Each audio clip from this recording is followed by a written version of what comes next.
Introduction et navigation. Bienvenue dans le manuel vidéo du Chrome. Korg est célèbre pour avoir créé les workstations les plus réussis et les plus respectés qui soient. Des dizaines de milliers de professionnels à travers le monde utilisent ces instruments incroyables pour se produire sur scène et créer de la musique. Votre Workstation Chrome est un instrument conçu pour vous aider à jouer et à composer de la musique en combinant fonctionnalités innovantes et intuitives à une qualité sonore professionnelle, tout en proposant une taille de mémoire d'échantillon jusqu'alors inconnue dans cette gamme de prix. Dans cette vidéo d'1 heure, nous allons survoler les principales fonctionnalités de votre Chrome. Il y a beaucoup à faire, chaque exercice sera donc bref, mais néanmoins suffisant pour vous aider à démarrer. Pour plus d'informations, les manuels PDF figurant sur le disque accessoire fourni avec votre Chrome vous aideront à approfondir davantage.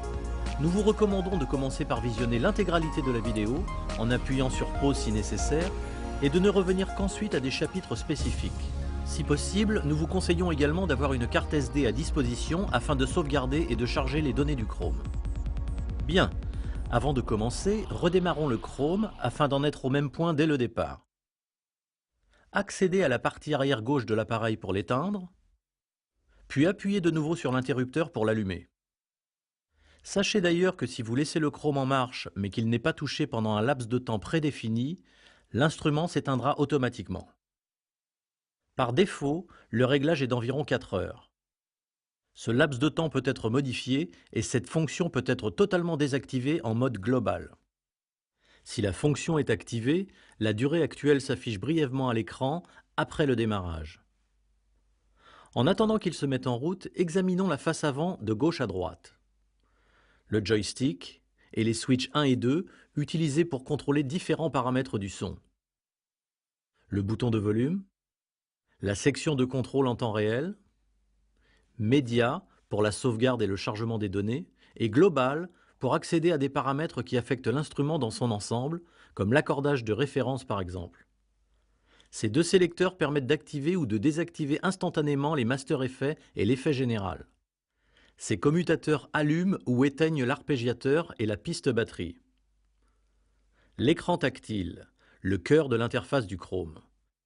Sachez au passage qu'en touchant ce chronomètre dans le coin supérieur droit de l'écran, vous affichez le temps écoulé depuis la mise en route du Chrome.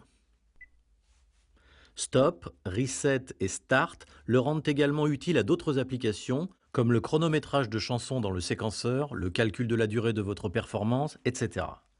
Retouchez l'icône du chronomètre pour masquer l'affichage du temps. Voici les contrôleurs de valeur, qui inclut la molette ainsi que les boutons Ink et Deck pour augmenter et diminuer une valeur sélectionnée. Les boutons Exit et Page, le pavé numérique et le bouton Enter. Le bouton Compare qui fonctionne comme un bouton Undo et le bouton Write. Les boutons de mode combinaison, programme et séquenceur. Les boutons de banque programme et combinaison. Les boutons de contrôle du séquenceur, la pause, le rembobinage, l'avance rapide, la localisation, l'enregistrement et lecture stop.